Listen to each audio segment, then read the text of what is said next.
Dan il-podcast joffri spazju fejn il-mistiedna jesprimu l-ħsieb personali b'mod liberu u responsabbli fuq suġġetti varji, mhux neċessarjament ikun hemm qbil mal-opinjonijiet tal-mistednin. Għalhekk nistiednu lill-udjenza sabiex tevalwa l-argument miġjub u bl-ebda mod ma jsir attakk personali fil-kummenti. Hija l-intenzjoni tal-produtturi li dan il-podcast ikun spazju fejn il-libertà tal-espressjoni tiġi dejjem imħarsa b'responsabbiltà u b'rispett sħiħ.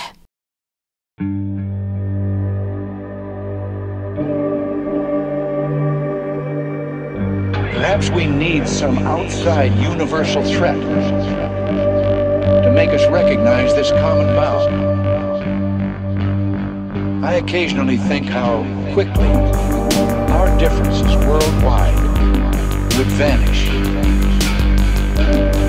if we were facing an alien threat from outside this world. Narġaw nilqawkom magħna għal podcast ieħor. Illum bi pjaċir għandna magħna il-Shakira Fenech, ħabiba tiegħi personali wkoll. Ġifieri llum qed inħossni iktar kif tajt. Home. Ħan niddiskutu fuq affarijiet kemm spiritwali, kemm ix-xogħol tiegħek u ġvera Shakira. Il-vokazzjoni ngħidilek. Il-vokazzjoni tiegħek, għax ix-xogħol huwa vokazzjoni fil-verità. Shakira, taf xi jfisser Shakira l-isem? Mela. Rajt kemm il-darba, pero dejjem ninsa, imma naf li hija xi ħaġa relatata. Gratitude. Ma xi tribu Indjani. Le, Shakira tfisser gratitude. Gratitude. U inti persuna, jiena nafek issa, nista' ngħid ħanajdu nafek ftit, imma nafek ħafna fl-istess ħin. Ġifieri f'dan il-perjodu qasir li nafek, sirt nafek ħafna. Naf kemm inti persuna pożittiva, u narak ukoll mill-ħażin toħroġ it-tajjeb. Mhux vera. Ekku. X'in il-missjoni tiegħek allura? Mela, going back home, bl-eżatt, to go back home. Il-missjoni tiegħi hija li jiena bħala persuna kemm l-ispirtu tiegħi nitkellem fuq l-ewwel illum il-ġurnata. Għax minn mindu jiena realizzajt li it's all about energies and connections, alignment and many other things. Realizzaj kemm aħna xejn. Imma kemm aħna kollox fl-istess ħin. So l-ispiritu huwa importanti. Il-ġisem u ovvjament il-moħħ, għax il-moħħ huwa l-iktar organu li l-ġisem ħaddan ġo fih li aħna nibżgħu għalih. Fil-verità anke meta nsuq moturi, tajb li konna helmets, ir-ras kemm nieħdu ħsieba, eċetera, eċetera. So it's about alignment, mind, body and spirit. Issa, rrid tistaqsini ħafna iktar affarijiet. Ħafna iktar affarijiet. U jisna nipprova, eżatt niġbru naqaf waħda. Semmejt li xi fisser u kemm jien persuna pożittiva. U l-missjoni tiegħi, li nibqa' ngħix pożittiva u li għalkemm fil-ħajja bħal kulħadd jiġruli lili personali għax inti lili tistaqsija mistoqsija għax jiena mdorrija nkellem fil-kollettiv għax nirrappreżenta l-massa.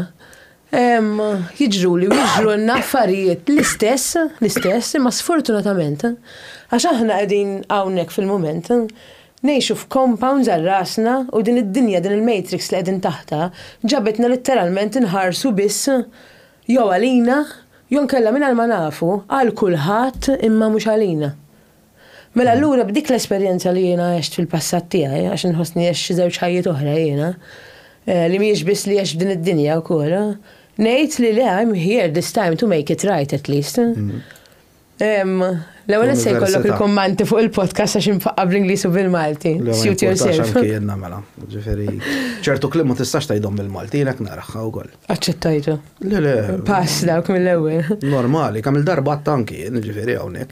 ċertu diskors jiena ma joħroġlix bil-Malti, m'hemmx translation pura bil-Malti, naħseb bil-Malti tinstama naqra iktar jew ħarxa jew inkella iktar soft.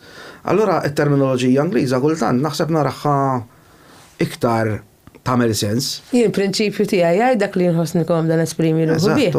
Nesprimi ruħi. U biex nagħlaqlek din insomma, il-missjoni tiegħi li ngħin il-ħaddieħor f'din id-dinja għax waqt li qed ngħin il-ħaddieħor skoprejt li qed ngħin lil nifsi.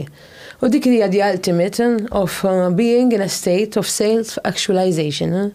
Fejn inti tirrealizza li we are just here for a short period of time in this lifetime, għaliex inħaddan ħafna wkoll il-gestalt therapy. Nsellem ħafna gestalt therapist li bħalissa waslu biex jalqu magħna. U ngħix biex inħalli legacy warajja li mhux Shakira kienet tikteb u tirrispondi fuq social media biss, imma li fil-kwiet għax issili nagħmlu 10 snin dan il-missjoni. Bekk qed nibda nħalli naqgħod traċċi ta' x'nagħmel. Fil-kwiet jiena nagħmel bidla f'dan il-pajjiż għall-pitfall tagħna, għall-ġenerazzjoni li ġejja, u mhux waħdi ta' din hija missjoni tiegħi u tan-nies kollha li jkunu madwar, nsellmilhom minha. Tkellimt fuq dik li tissejjaħ divine retribution, sewwa karma. Li inti li tagħmel ma' ħadd ieħor jiġi ħanajtek jiġi lura. Ma tagħmilhomx għax tridhom jiġu lura, ma hux vera. Tagħmilhom għax kif għadt inti fil-bidu hija missjoni tiegħek u għad-dover tiegħek li tagħmilhom. Mhux vera. Jiena straight to the point. Ħanieħu lura. Ovvja. Għax inti dejjem taf, għax trid tafda. Inti ħatieħu lura, ovvja li ħanieħu lura. So strictly speaking, ikun giddieb, jew kellha jkun għadu in denial il-persuna tajt li jiena ħanamilha xi nħobb nagħti biss. Jiena, meta ġili nkun ħażin, għax jiena għandi l-kundizzjonijiet tiegħi, ADHD, depression, PTSD, kollox diagnosed, għandi disabilità wkoll, u qed ngħidhom dawn mhux biex xaħat jgħid jaħassra, xi ħasra min jixterħu moħħok. Miskina iva ġieli. Kulħadd miskina ta'. Kulħadd għandu. Kulħadd għandu fiha. Ħanajtek id-diżabilità tiegħu. Eżatt, imma biex il-dawk li qegħdin hemm barra qed jisimgħu li jiġu diagnosed u li mhumiex aċċettati, they feel empowered because they can do it too. So that's the message I want to cross. So bis-sitwazzjonijiet kollha xorta waħda b'xi mod jew ieħor il-messaġġ kollu jasal. U jasal b'mod, jew jasal bieħor laqwa li bnedem jifhmek. So issa kultant jiena nitlef daqsxejn is-sekwenza. Ovvjament meta it-train of thought tinbena bħala persuna bl-ADHD, naf nispjega ruħi bl-eżatt x'ikun qed jiġri wkoll. Jimporta terġa' staqsini. Vera. X'in saqsik hemm? Dikon ta' saqsin li reġgħi saqsejtni l-ewwel. Orajt x'inhi hija l-missjoni tiegħek? Għax ma dik laqtielek naħseb le. Eżatt, teħe. Huwa laqtielek fejn ngħin il-ħadd ieħor għax fil-verità huwa giddieb min jgħid. Le, ovvjament. Li mhux qed jagħmilha għalih ukoll. Għax imkien ħadd ieħu, min ħatati ħafna waqt li qed tieħu. Jiena naraħħa li meta tagħti inti tħossok ferħan. Ekku. Issa, taħseb illi kulħadd jixraqlu l-għajnuna? Jew hemm min ma jixraqlux l-għajnuna, hemm min li forsi l-għajnuna qed jabbuża minnha u inti tħossok qed taħli l-ħin tiegħek meta tgħin il xi ħadd. Di challenging ta'. Challenging ħafna.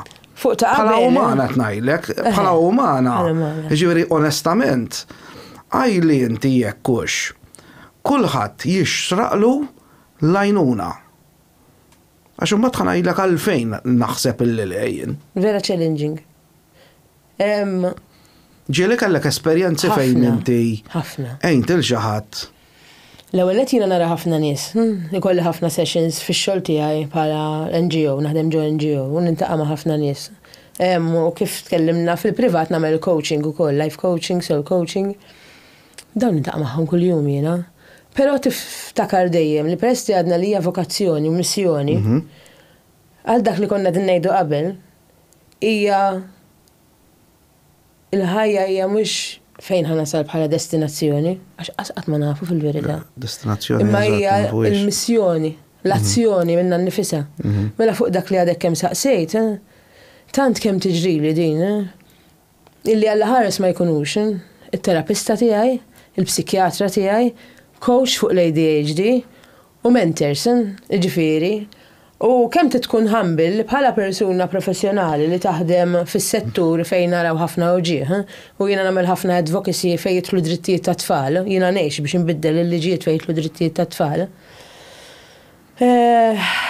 Ngħidlek li iva kultant ikolli sitwazzjonijiet fejn ngħid le dawn daqshekk. Meta toħroġ li dik minn moħħi biss tkun għadha, Hemmhekk tiġa doqqam pena, ngħid there is something wrong about me. Meta nivverbalizzaħħa mat-tim tiegħi li aħna marbutin bil-konfidenzjalità jkollna sessions apposta biex niddiskutu flimkien għax jista' jkun li inti għaddej minn mument diffiċli u dil-mara tqabbiżilek, jista' jkun li dil-mara tfakrek f'oħtok, u oħtok tqabbiżilek allura mela aħna nimmenterjaw xulxin għax inti ma jistax ikun tagħmel dan ix-xogħol li nagħmlu aħna bir-reqqa kollha mingħajr ma jkollna diskussjoni ma' xulxin, mingħajr ma tiġi naqqa support, guided. Issa hawnhekk f'din id-dinja daw in-nies li inti tiġi guided minnhom huma umani fid-dinja bħala fiżiku fejn jitlu fuq lati oħra ta' spiritwalità, ta' intellettwalità. Hekk tidħol l-edukazzjoni u n-naħa l-oħra tidħollok il-fidi. U l-fidi bil-mistoqsijiet inti ħanħallik toħodni fejn trid inti ma nispera li rispondejtek li meta aħna għax ħadd taqabbiżilna l-problema aħna mhux ħadd ieħor għax aħna qegħdin hemm biex inservu. Inservi lil batut, ma nservix lil milles li jikdem, ikisser jew ifarrak. Alright, inti tagħmlu bħala xogħol dan illi tgħin il-ħaddieħor.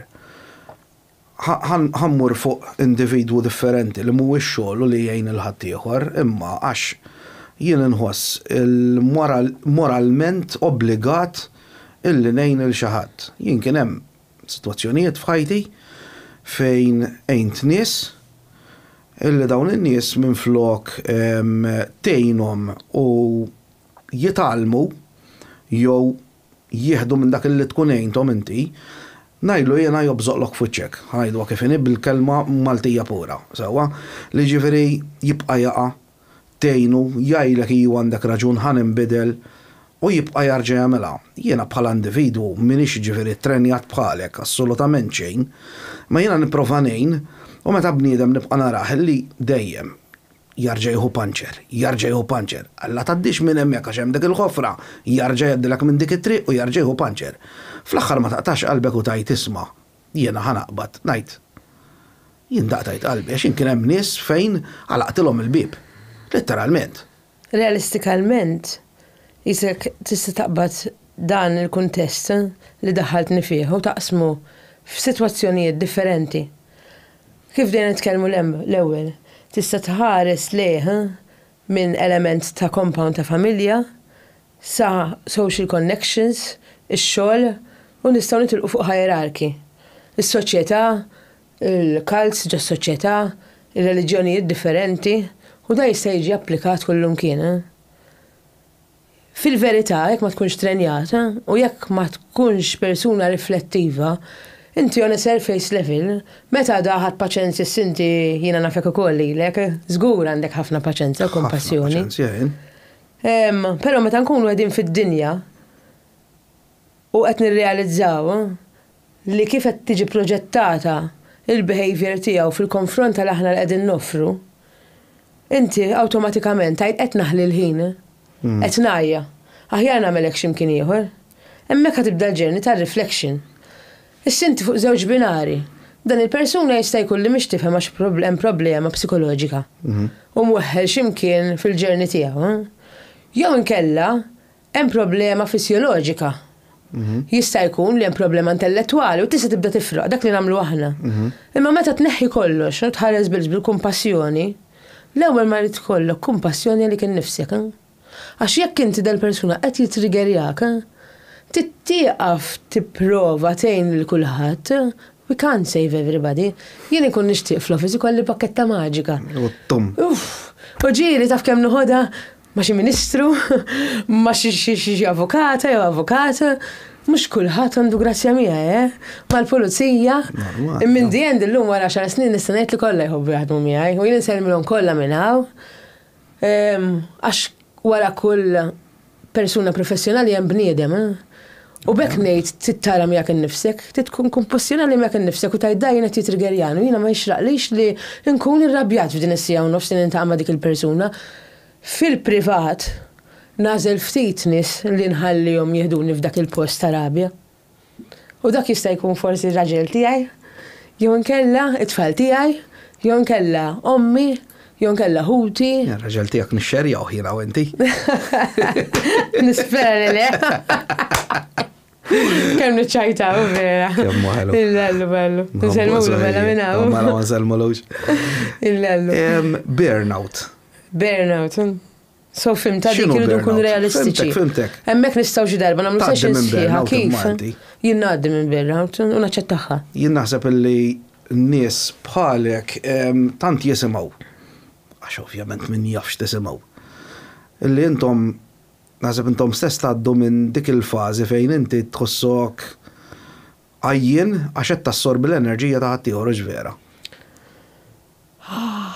L-ewwel sisnin ta' Għax ħajti. tkellimna fuq l-enerġija. Kienu trauma l-ewwel sisnin ta' ħajti. Kont għadni minix aligned. U kont għadni ma skoprejx l-ispiritualità. U kienu trauma kbira. Semmejt l-ispiritualità. Kemm importanti l-ispiritualità fix-xogħol tiegħek? Ħafna. Ħafna. Laqas tista' tgħix mingħajra. Mingħajr spiritualità inti tkun f'din id-dinja jsejħula depression. U jekk inti. X'inhi għalik depression? Sorry? X'inhi għalik depression? Xi ħaġa li kkundizzjonawni biha. Thank you. Xi ħaġa li t-siti kienet mietet biha. U insomma f'qalbi l-siti u l-ispiritu tagħha madwari kuljum. Tkun miegħi. Taraħħa xi ħaġa negattiva d-depression jew xi ħaġa? Le. Le. Imnalla f'din id-dinja fuq DSM-5 hija xi ħaġa bħala diagnosis għax depression ikollok problema meta tmur għand psikjatra jew tabib jew terapista u ma jdaħlulekx ma jsemmulekx l-ispiritualità jew nutrition jew għax bħalma hemm l-ispiritualità tittuħossib il-ġisem ukoll. Ikel tajjeb, nutrizzjoni tajjeb. Inti hemmhekk meta inti tkun qed tuħossib kollox li huwa miktub fuq il-hierarki ta' Maslow dawn affarijiet sempliċi li nistgħu naqbduhom flimkien. Fuq il-hierarki ta' Maslow li tant ħafna nies jistudjaw għall-hierarki ta' Maslow min ma jafix jista' jidħol ChatGPT jew Google dawn huma affarijiet sempliċi għal kulħadd imma tiskanta. Qed ninsew nfakruhom ukoll dawn l-affarijiet. Mhux kulħadd. Jiena nitkellem ma' nies mill-Awstralja nsellmilhom minn hawn, jiena nagħmel parti minn komunità fl-Awstralja. Nħobbhom ħafna u naxxejna l-kamera. U nsellem il-Ġul jien ukoll li huwa persuna Malti importanti għalija li jgħix fl-Awstralja. We are blood related. Li għalla ħares ma nitkellmux fuq l-ispiritualità u fuq il-ġisem u fuq l-alignment għandna 40, 50, 60 ma dam hemm nies li għadhom ma jafux kif iridu jitalmuha għax m'għandhomx aċċess għal ċertu materjal. Naħsbu li daw in-nies inqataw, le daw kienu nqataw għax kienu telqu bħal daw li kienu telqu fl-Awstralja. Għax in-noise u aħna semmejnieh earlier. They couldn't take it anymore. Il-traffic li jew madwarna. U traffic mhux ta' traffic tal-karozzi. Mhux ta' karozzi qed ngħid jien. Il-noise, il-chaos li inti tipprova you make order from chaos. Il-ħin kollu. Għax inkella, per eżempju, jiena Xakira, jiena jisafru li ħafna widnejja. Jiena għandi dik li tissejjaħ tinnitus. Sewa. Bħalissa jiena tisfiret nisma' ġew widnejja. It's a sign, you shouldn't be here. Eżatt, jiena per eżempju xi ħaġa li ninduna li meta nkun stressat ħafna, il-voljum jola. Li ġieli ngħidilha iqaf. Miet tajlek intri tiqaf. Semmejna id-depression. Jiena naraħħa u detallimta minn Jim Carrey. Nħobb nsemmiħ il-Jim Carrey. Naħseb diġà semmejtu xi darbtejn oħra f'dal-podcast. He should listen to this podcast right now and find it and you maybe can introduce him. Jim Carrey jgħidlu isejħilha depression bħala deep rest. Li il-ġisem, il-moħ, l-ispirtu jkollu bżonn dak ir-retreat ġo fih innifsu. Għax kif naraħħa jiena naħseb illi ċertu tweġibiet aħna dejjem trenjati biex nfittxuha minn barra. Però jiena naħseb illi t-tweġibiet kollha qegħdin ġo fina. Meta inti you introspect u tħares ġo fik, tkun taf min int u tiltaqa' miegħek innifsek ma l-ego tiegħek. Għax ħafna nies jgħidu l-ego huwa ħażin. Alright, an excessive ego huwa ħażin. Imma l-ego huwa importanti. Importanti għal kulħadd, id-dark side tiegħi. Mhux għal kulħadd importanti. Għaliex? Għax mhux għal kulħadd importanti l-ego. Għax hawn min għandu fidi tant kbira. Illi forsi mhux ego kollu, għax l-ego u dak li jixbħu u l-livelli tal-ego huma interpretati b'ħafna modi differenti u jiġu manifestati madwarna b'elementi differenti u fuq elementi ola baxxa bħal frekwenza fl-aħħar mill-aħħar.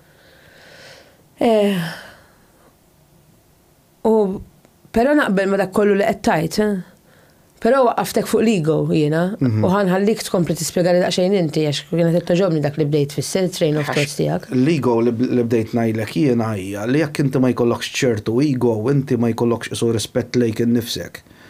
Qabel dal-podcast bdejna nitkellmu people pleaser, learn to say no.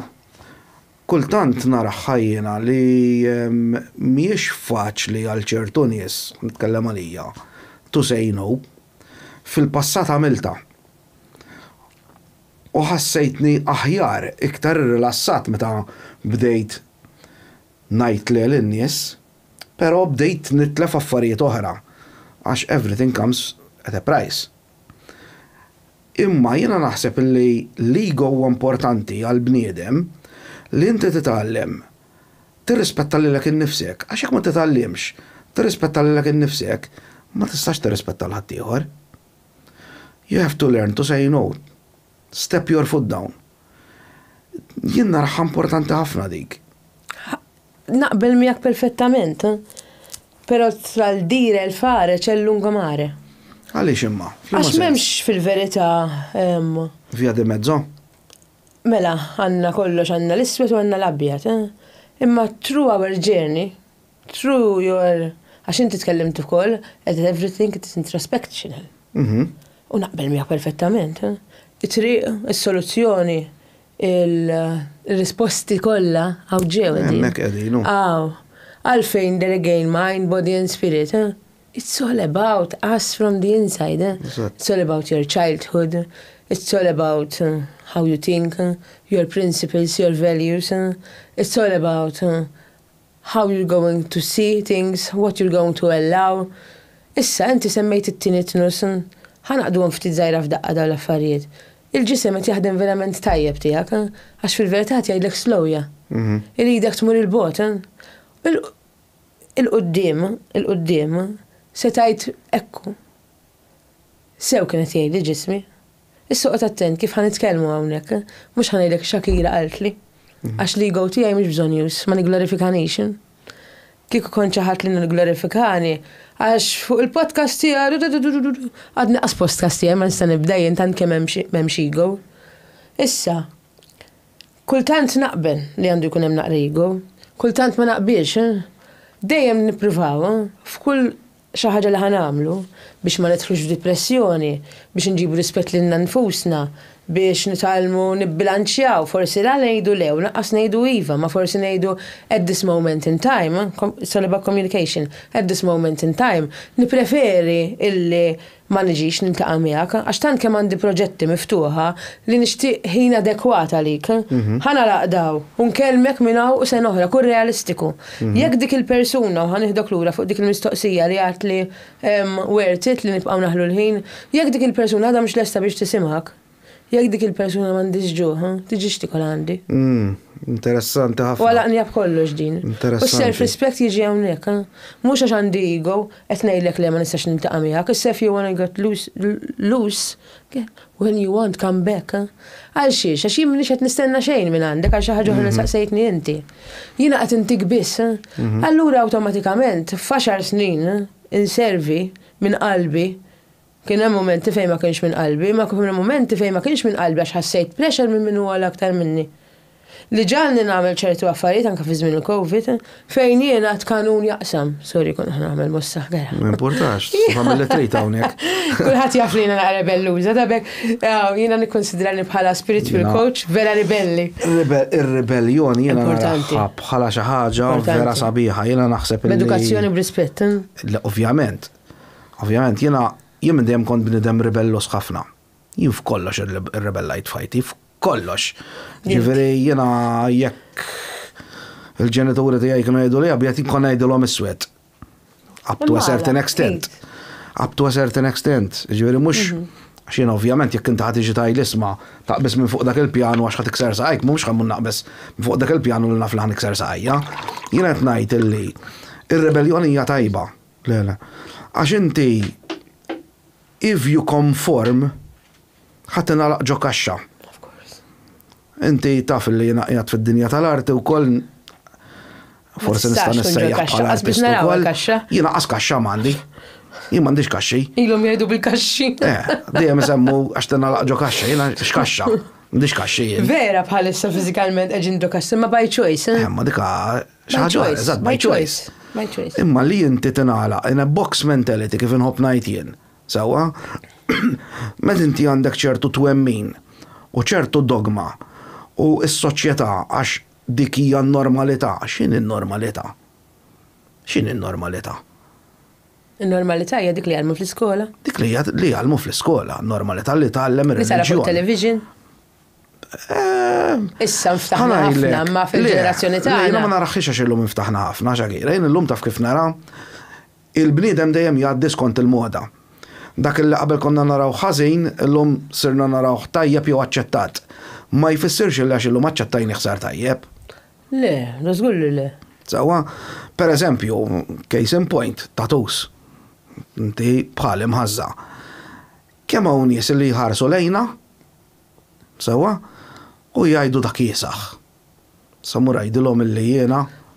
Taħseb li naslu f'konklużjoni nagħmlu tattoos biex id-dawk in-nies neliminawhom diġà daqshekk barra mad-daqqa. Jekk inti tiġġudikani fuq it-tattoos, għalli inti jew jekk trid ngħinek biex forsi tifhem x'hemm wara t-tattoos, jekk ma tridx. Jiena xakira ħanajlek kif narawhom l-affarijiet. Jiena qatt ma tajt każ xi jgħidu n-nies qatt. Mhux faċli, Le, jien faċli kienet għalija. Faċli kienet għalija. Faċli kienet għalija, ħanajlek kemm kienet faċli għalija. Minn meta kont tfal. Li jiena dejjem għext ħajti. L-linja tiegħi. Umma nħares lejn xejn barri. Jien barri, Barri ġifieri bil-rejjen kbar, jien nibqa' dej gaffa. Ġifieri dejjem għamil dak li rid jien. Imma mhux dejjem ħalluk. Ma to a certain extent. Da, ovvjament, inti tkun timxi mal-leġi, ovvjament. Hemm ċertu affarijiet ma biex magħhom. Dak bdejna nitkellmu ftit. Sewwa, x'jiena wara kollox jiena m'hemmx għalfejn jiġi li l-kappillan illi ma tistax toqtol, naf li ma nistax noqtol. Sewwa, naf li m'għandix nisraq, jiena m'għandha bżonn tiġi l-ebda reliġjon, l-ebda teacher mill-iskola biex tgħidli x'għandi nagħmel. Huma l-valuri tiegħek. Huma l-valuri tiegħi. Kemm huma importanti l-valuri għalik, pereżempju. Il-prinċipji, importantissimi. Bekk jiena fejn jidħol l-istatuti għax minn hawn jaf kemm kurjuż fuq l-ispiritualità. Naslu għalija l-ispiritualità. Eżatt. Hemmhekk jiena ngħidlek li I am universal. Ekku. I am literally universal. Speċjalment wara l-esperjenza li kelli ta' ftit ta' snin ilu. Fejn jiena ma ngħatajtx option oħra. Ħlif li nemmen, Temmen? Nemmen, ħlif li nemmen. Ma fimtiex. Ma kelli esperjenza f'Ħajti fi kont nitlef Ħajti. All right. Literalment ġifieri. All right. U jiena kont qed ngħix l-esperjenza tiegħi kif għadna l-ewwel. Kont qed ngħix qisu like it was so unnatural, something which I have never laqqas qatt ma rajt fi stampa kif kien impenġi dan, għax nistanajt impenġi għax għandi u koll għal-qalbi l-arti jena, jekk għanajna u nistan namel xaħġa nistan niskeċjaħħa. Imma kif kien impenġi dan, laqqas jeżisti xejn, huwa qisu sentiment, iktar mill-vizjoni. Mela, ħarġaw nibdew mill-bidu. Inti jettajt illi fil-passat, kont naf li kontattili ma ovvjament fil-passat reċenti. Fil-passat reċenti, inti, f'din il-ħajja, inti kellek esperjenza fejn inti kont ġirat titlef ħajtek. Eżatt. Kellek dik li tissejjaħ near death experience. Ija, ekki sejħula, jina nejt, minn xi xaddejt jina. Mela, ħankisru biċċa. Eżatt. Kellek NDI, ma interessani x'kienet, kellek NDI, imma fl-NDI x'esperjenzajt ġifieri, xrajt. L-isbaħ sensazzjoni li l-unika ħaġa li ħadd minna kikun istampoġġija f'kelma waħda, stay resilient. Stay resilient. Illa għaliex dak il-ħin jiena ntqajt ma' persuna li tlift fil-passat ftit qabel. All right. U din il-persuna literalment irrabjat miegħi, kien hemm kuntest ta' rabja, biex jiena I literally help myself with all the skills I had in this lifetime to go back. To go back to life. To life. Literalment, u li dak il-ħina. To reality, ma to life. Jaqbadni l-bart, because jina lija kienet span of a minute. Imma n-nies tad-dinja li esperjenzaw dik ix-xena fejn jiena kont, they were so scared, li jibdew jikkuntattjaw il-familja tiegħi, fejn kelli nieħu d-demm, fil-fatt niċċajta ħafna jiena x'demmi huwa tork illum il-ġurnata. U tiskanta fejn din l-esperjenza ħadit nimbat relationship ma' ħbiberiji torok. So din il-next to that experience jiena għexta u l-unika ħaġa li ġibt magħha hija li nibqa' nkun reżiljenti u li f'din id-dinja m'għandna xejn tagħna. Laqqas aħna xejn bħalissa dil-sekonda stess hija kollox jgħod mill-vibrazzjoni li ħirġa' mingħalli. And you are what you say you will be. Dik għan nitkellmu fuqha, għan aqbadilek fuq. Nħallik bekk? Nitkellmu fuq hekk mela? Kif trid, Naħseb għandna ħafna x'ngħidu, qed tiskopri ħafna iktar. Manifestation. Manifestazzjoni. Meta ngħidu manifestaw, eżatt, l-azzjoni tissa. Jien kont naf li ħanilġiegħu, pereżempju, anke int kont taf li ħanilġiegħu. U tant kemm kelli qabel ġejtaw fir-realtà jekk titkellem fuqha u tiddiskrivija li jifhmu n-nies tad-dinja tissejjaħ u tħares liha bħala frustrazzjoni. All right. Laqqas kważi kienet sentiment sabiħ ta' qabel ġejtaw u fil-fatt anke l-lum qabel ġejta tira jiena laqqas nista' mur hemmhekk u ma nkunx onesta illum. Għax tant kemm aħna eżempju u xempju u suġġett tal-iżball li deregejn, jekk ma nkunux empatiċi għalina nfusna, mhux ħankunu realistiċi, autentiċi. Qabel ġejtaw kważi li kieku ma konċinti, deregejn anka jiena, pero I didn't do it because I want to please somebody. I did it because I want to cross a message. Parti mill-missjoni tiegħek dik. Ija, ħadd id-deċiżjoni li ssir. Allura dik la kont immanifestajt issa ma mhux lura minnha jiena. U dik hija reżiljenza mal-manifestazzjoni. Inti vera timmanifesta, imma inti ma jistax ikun jgħaddi minn quddiemek il-barri u ma tittaqbdux u tiġri bih, għax opportunitajiet jiġu darba. Ma rajtx jiġu darba, ħanajlek, Xakira, jiena ħanitkellem taf inti kemm il-darba tkellimt anke fuq dal-podcast, jien bniedem li nimmanifesta ħafna ġifieri, dak kollu li ngħid, dak kollu li noħlom fih, jiena dejjem ngħid ħaġa waħda li jekk inti jkollok ħolma, ħanajdu la ħolma, u inti you act on it. Mela inti qed ħanitkellmu b'mod naqra iktar spiritwali. You start vibrating towards that frequency. Sewa? You will attract, inti ħatixbet lejk sitwazzjonijiet, nies, okkażjonijiet. Amazing, għax jiena daw għextom daw l-affarijiet. Jiena għextom literalment, ġifieri ġieli kien hemm sitwazzjonijiet fejn meta kien hemm xi ħaġa li jiena vera ritta, iffukajt fuqha, tfajt l-enerġija tiegħi kollha fuqha. Bdew jiġuni sitwazzjonijiet f'ħajti, ġieli kważi nibda ngħidilhom ishom l-għax tal-magics. Tal-magics. Terċevi email. U hawn min ikun jibqalek imwaħħal dal-istadju, li mbagħad stess jibda dak li qed jimmanifestaw stess jibda jkissru stess. Ijwa, ġieli ġrat li wkoll. Imma jien li rrid ngħidlek hija għax inti għad li tgħaddi darba l-okkażjoni, jiena mhux hekk ngħidlek għax jiena kelli f'ħajti ġewni okkażjonijiet dak iż-żmien tajthom bis-sieq. Iktar minn darba. Però xorta ma jiddispjaċinix li dak iż-żmien tajthom bis-sieq tajli għala għax illum immanifestaw f'xi ħaġa aħjar.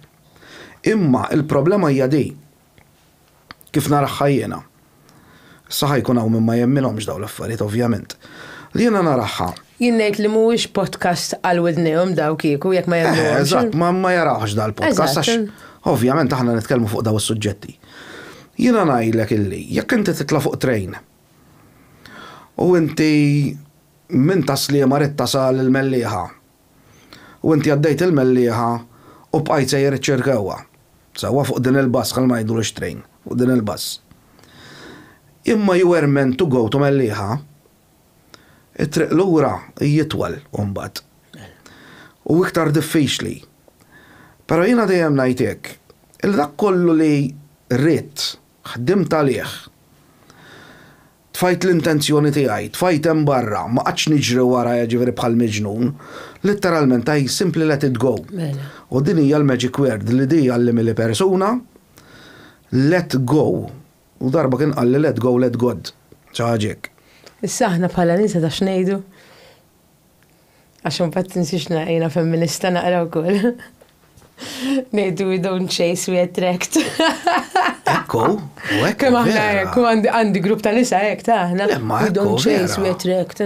Ekku, vera ta'. Let them. U bekk ngħid it-trejn tgħaddi darba. Għax la għaddiet mill-ewwel let it. Whoop. Para tarġa taddi oħra ta'. Imma U tarġa taddi oħra ta'. Imma daw opportunitajiet, enerġiji, biberiji, situazzjonijiet, emails, fimt, oh my God, how it works. U inti dejjem tittaħseb għalhekk pożittiva ħafna jiena. Synchronicities. Il-laħba. Għala l-ħadd konna qegħdin il-baħar. U ħanajda għax tista' titkellem fuq għada din intu kol. Għax kultant qas jibda jirrealizza x'qed jiġri ħin kollu madwarna naf li jirrealizza ta'. Mela dak ġiet membru tal-familja minn għandhom familja vera nħobba miżelmila minn hawn il-kunjata l-kunjatu. L-ommi. Insomma, għax vera close aħna, ma jtinix li ma nselmilhomx. Morna nintaqgħu għax ġew xi membri familjari minn barra minn Malta u dan il-kuġin tiegħu ħanajda serx bajt ngħidu tziju, il-kuġin tiegħu vera close, it's nice to be around them. U għalilna li għandu tifla u tan kemm ħadd pixin nisma' dan missier jitkellem fuq bintu meta ħriġna miegħu. B'mod sabiħ, li kif inti tafni ftit imma sir tafni ħafna, sirt nafa tru missiera, energy transmitted. U l-mod ta' kif beda jkellimni indunajt li for some reason I have to speak to this girl. I have to meet her. Yes. U manifestajt li naraħħa. Morna ekla. Tant kemm kienet busy għax kienu qegħdin ħafna l-ikla. Li qisu laqas Clayton, laqas tajna x'inhu Clayton u ċakbina kunu flimkien dejjem jienu hekk taf kif. Li laqqas xi ħadd introduzzjoni għal din it-tfajla li dom tinħares leha u jitħares lejja li din hija dik il-persuna li bdejna tkellmu fuqha.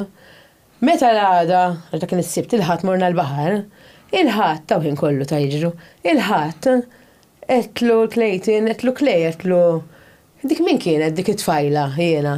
Għalli dik kienet għalli t-tifla ta' Ron nsellim luminaw daw mill-Amerika. Nsellim luminaw ukoll.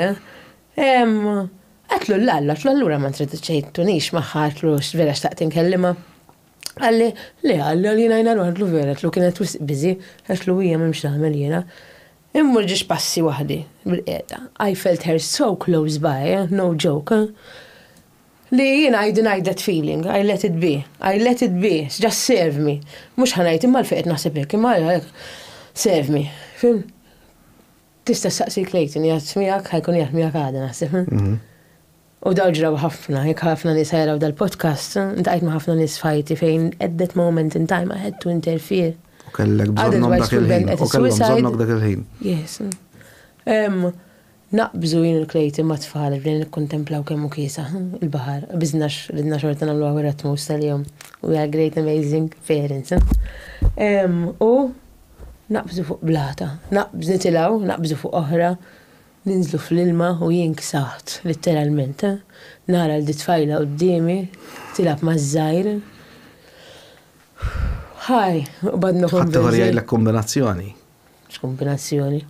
Mux ħani deġġara maġaras. Fast forward, intelfat fuq id-dekċer ta' Clayton, hemm kienet u hemm baqgħet sakemm tlaqna. Kella bżonn tkun ħdejja. Għax id-diskursat li għamilna fil-font, she had to have it, and I have to have it too. Ejja. Nemmen ħafna. Jien tafx ninnota wkoll. Jien għandi kalamita. Għal nies aħna jidlhom naqra problematiċi, ta' jilli fl-ma sens. Jien kultant kemm il-darba nnotajta, ġifieri s-sila di, jiġu jkallmuni nies li jkollhom bżonn dak il-mument miegħi. Issa jiena minix bħalek, ġifieri minix trenjat fuq dawn l-affarijiet. Imma għandi kalamita għal dawn in-nies. U kemm il-darba nenduna, fl-aħħar jgħidulek l-allum nella l-tajt miegħek ara, kombinazzjoni. Le ta' għandi mux kombinazzjoni ta' jien naħseb li l-univers rrit laqqana. Ekku. Rrit laqqana għax Jien anke b'kelma waħda tista' tibdillu ħajtu bniedem. Definitely. Tista' tkisru, tista' tibdillu ħajtu fil-pożittiv. Jien kien hemm nies illi innutajt illi f'ħajti ġifieri taltaqgħu miegħi forsi biftit kliem, forsi bil-ħanajtek bitwemmin tiegħi u daw l-affarijiet bdiltlu ħajtu. Jiena pereżempju, inti taf, nitkellmu fuq Clayton naqra żgħira. No le. Tikka żgħira, nitkellmu naqra fuq Clayton. Għax jahna nħobbu nżommu naqra relazzjoni privata tagħna. Le, right, privata ħatkun. Imma kien hemm ngħidu biex kien hemm sinkronizzazzjoni. Ħafna. Clayton pereżempju kien persuna li daw l-affarijiet għalih kienu zero. Imma llum il-ġurnata nemmen. Il-ġurnata? Eżatt, il-link kollha. Eżatt, il-link kollha. Il-link kollha. Preferi ma xi darba din tkun diskursata lek tina l-permessu. Mela le ovvjament. Imma ara l-affarijiet kif huma. Ekku, sewa tajt. Fimt? L-affarijiet huma li kultant jibdew jiġu sitwazzjonijiet f'ħajtek fejn tibda tajt l-għallax kombinazzjoni.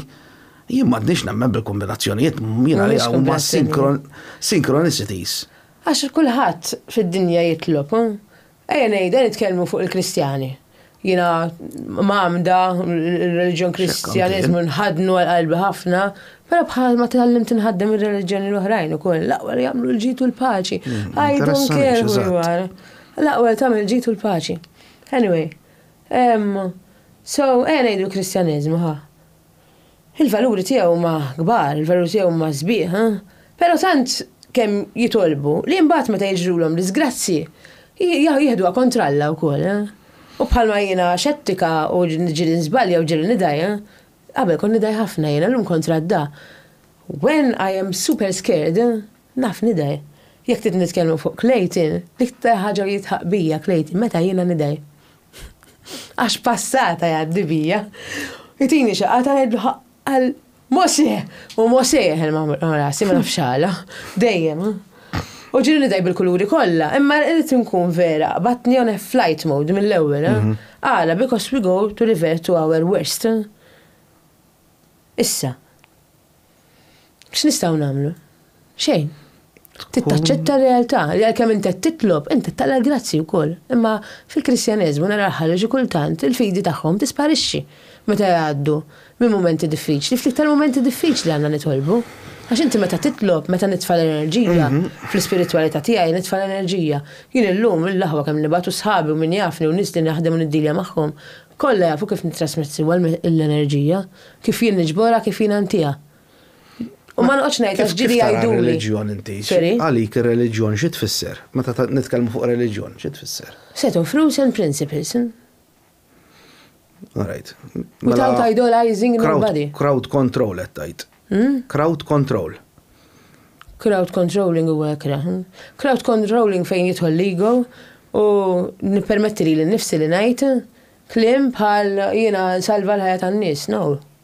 No, I'm not a superhero. Do not idolize me. You're at all. No, nothing. I'm just a human being who I am being used. Għaxum bat wara ngħid kif il-lostra mill-taġiri. Darba kont f'sitwazzjoni fej persuna letteralment kelli nollija biex ma tkunx ħatitalla. Darba xi ħadd fejn kien ħajġbidni għall-isfel miegħu. Darba ġejt f'sitwazzjoni fejn I was gun pointed. Għaddejt minn sitwazzjonijiet fejn kelli nifqa' bibien u nidħol fid-djar. Imma ma ngħidx jien salvajthom, jien aħna strument, aħna enerġija. We are here to serve. U hemmhekk fejn tidħol l-inħares lejn in-nies b'kompassjoni kbira, u hemmhekk fejn tidħol introspectional work, shadow work. Hemm 100 miljun suġġett fejn nistgħu nitkellmu, minn tibdejt bis-sieq it-tajba. It's all about us. Kif ħanservi? U l-min qed iqabbiżil, jekk ħajqabbiżha kulħadd min ħajjejnu, mhux xorta problema fis-soċjetà għandna, jiġifieri mmorru fuq lat soċjali. Lat edukattiv, bekk għandna nies li huma trejnjati jagħmlu ċertu xogħol, u jiena bħala life coach nidħol f'sitwazzjonijiet diffiċli. Fuq ix-xogħol tiegħi bħala NGO nidħol f'challenges ikbar. Li laqqas inkun naf ma xi ħan intaqġi, għax aħna naraw minn nies li jkunu kompletament id-dar, mhux forsi għax hemm il-partner jew hekk li jħossib il-familja, sa nies li huma high level occupations nitlu f'aġenziji differenti u ngħinu b'mod differenti bħalma jgħinu NGOs oħrajn fis-soċjetà tagħna. Ġifieri dawn huma affarijiet fejn il-prinċipji u l-valuri tħaddanhom dejjem tiegħek personali. Għax jekk jiena fuq il-ħajja personali mbagħad privata għandi prinċipji li ma stax indaħħalhom fix-xogħol, fil-fatt għatlek mill-bidu. Daqqas biss ħansemmi l-organizzazzjoni minn fejn ġejja x'tant kemm ngħin nies differenti u mmur f'postijiet differenti li this is how I start attracting people with the same vibes for me and this is my religion. You mean good? You're welcome. You don't? Laqas niġġudikahom. Mur kompli falli, mur kompli weġġa, mur kompli għamel ġerni tiegħek. Ma dak li jistajlu mur kompli falli, ġi għallajnun għandek? Ġi għallajnun għandek. Jistajku, mela, nejnu, kamerita. Mela l-għura t-narġaw morru fuq dak il-punt li għatlak fil-bidunet. Illi inti kun hemm ċertu nies, illi they don't deserve. Ma mux they don't deserve, this not for me to judge what they deserve. Le, all right, okay, ma la appoġġajta ħażinien, skużani. Le, ma mx għalfejt skużaru, għawnek, just nevolvu. Lina Sorry, li najdlek hija illi għaw ċertu nies li huma lost hope. Li inti ma tistax tgħinhom għax huma għażlu li jibblokkaw l-għajnuna, u vera. Le, issa teragejn, inti taħsibha hekk u jiena nirrispetta d-deċiżjoni tiegħek u ntik parir illi kemm min qed jisma' u kemm forsi anka inti bħala persuna, jekk inti ġaluk tħossok hekk, please, għamel boundaries ma' dawn in-nies biex inti tuħossib tiegħek innifsek. Għax fil-bażiku ħafna ħajqabżu ilek ma tiżbalja. Taqtalinja, simma with respect. Le, ovvjament. Mhux għax inti dejquk irrabjawk qabżuhomlok qabel ma tasalem. Għajtin daw qed jitrigerjawni. Dak il-mod qed nitkellem, jiena mhux qed ħammur ngħid bniedem isma' mur. Ma hemmhekk hemm barra jasal il-messaġġ u jien konxi ħafna kif jaslu l-messaġġi hemm barra. Hemmhekk jista' jasal il-messaġġ li nagħlqulhom il-bieb with care. Il-bib tħallihom dejjem imbexxa because nobody knows what's happening behind closed doors. Ta' dik il-persuna jew tiegħi. Jiena nara bħala mument vera sabiħ fejn daw in-nies ma jkunux self-sabotaġġ jgħidulu fil-psikoloġija. Meta jkunu qegħdin jelqu, jiena nħu pjaċir ngħidilhom jiena għandi llum tal-lim ta' ġifieri ma taħsibx dejjem kont hekk ta' jiena għandi Salva Uomor waħda għax l-oħra hija għalija. All right.